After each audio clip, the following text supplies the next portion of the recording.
রোজ সকালে ব্রেকফাস্টে যদি একঘেয়ে খাবার থেকে একটু বিরত থেকে যদি খাবার একটু ভ্যারাইটি আনা যায় তাহলে আমার মনে হয় বেশ ভালো হয়। আর খাবারটাও হবে একদম তেল ছাড়া, ভীষণ হেলদি আর খুব কম সময়ে তৈরি। তাহলে সুজি দিয়ে ইডলিগুলো তৈরি করে নেওয়া যাক। তো এখানে নিয়ে নিয়েছি আমি 1 কাপ পরিমাণে সুজি, আর নিয়ে নিচ্ছি এখানে হাফ কাপ পরিমাণে টক দই। দিয়ে দেবো স্বাদ মতো লবণ। এবার সবগুলো উপকরণ একটা চামচ দিয়ে ভালো করে মেখে নেব। অল্প অল্প করে জল দিয়ে একটা শক্ত ব্যাটার তৈরি করে নিতে হবে। সুজিটা এইভাবে মেখে নিয়ে 30 মিনিট মতো আমি এটাকে রেস্টে রেখে দেব। ততক্ষণে সুজিটা ফুলে উঠবে। এর মধ্যে আমি নারকেলের চাটনিটা বানিয়ে নেব। তার জন্য এখানে ডেসিকেটেড কোকোনাট বা শুকনো নারকেল কোড়া নিয়ে নিয়েছি। তোমাদের কাছে ফ্রেশ নারকেল থাকলে সেটাও নিতে পারো। দিয়ে দিয়েছি এখানে আদা আর বাদাম, আর দিয়ে দিচ্ছি এখানে বেশ খানিকটা পরিমাণ কারি পাতা। এবার অল্প করে জল দিয়ে এটাকে এরকম স্মুথ একটা পেস্ট তৈরি করে নেব। এই যে নারকেলের চাটনিটা আমাদের রেডি হয়ে গেছে। এর মধ্যে একটু ফোড়ন দিয়ে দেব। দিয়ে দিচ্ছি সামান্য পরিমাণে তেল, কারি পাতা, একটা শুকনো লঙ্কা আর কিছুটা সর্ষে। ফোড়নটা আমাদের রেডি হয়ে গেছে। এখন এই নারকেলের চাটনির উপরে দিয়ে দেব।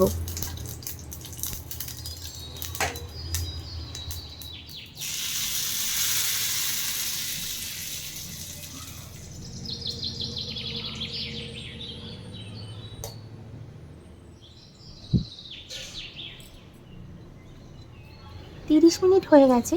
সুজির মিশ্রণটা ঠিক এই পর্যায়ে এসছে। এবার আরও একটু জল দিয়ে এটাকে একটু পাতলা করে নিতে হবে। খুব বেশি জল একবারে দেওয়া যাবে না।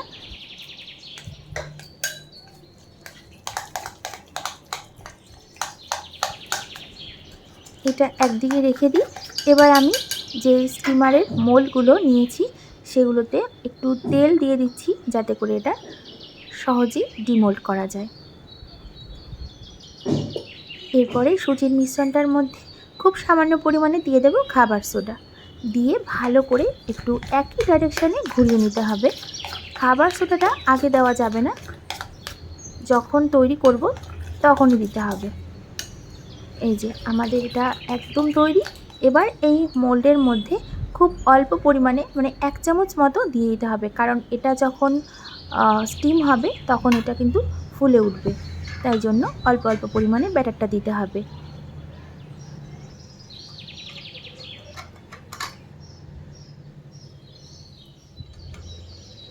সবগুলো মোল্ড আমার সেট হয়ে গেছে। এখন আমি এটাকে স্টিমে বসিয়ে দেব।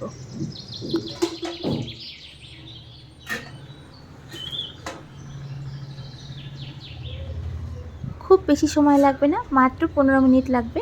15 মিনিট পর এটা চেক করে নিতে হবে এটা সম্পূর্ণ হয়ে গেছে। এখন এটাকে খুলে আস্তে আস্তে সবগুলো আমি ডিমোল্ড করে নেব।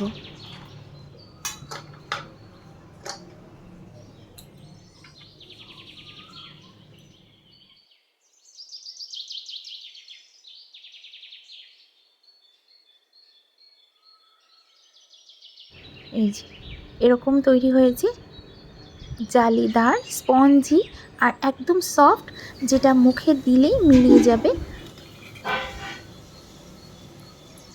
তো এইভাবে তৈরি করে নিতে পারো সুজির ইডলি।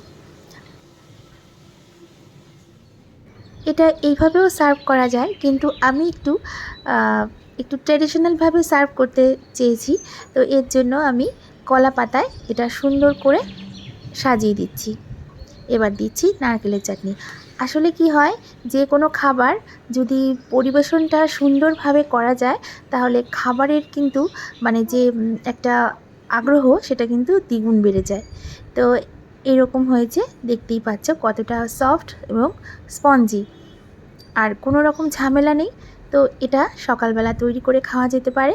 তোমাদের ভিডিওটা যদি একটুও ভালো লেগে থাকে তো প্লিজ একটা লাইক করে দিও। চ্যানেলে নতুন বন্ধু হয়ে থাকলে সাবস্ক্রাইব করে আমার পাশে থেকো। আবারও ফিরে আসবো। সবাই ভালো থেকো, সুস্থ থেকো। ধন্যবাদ।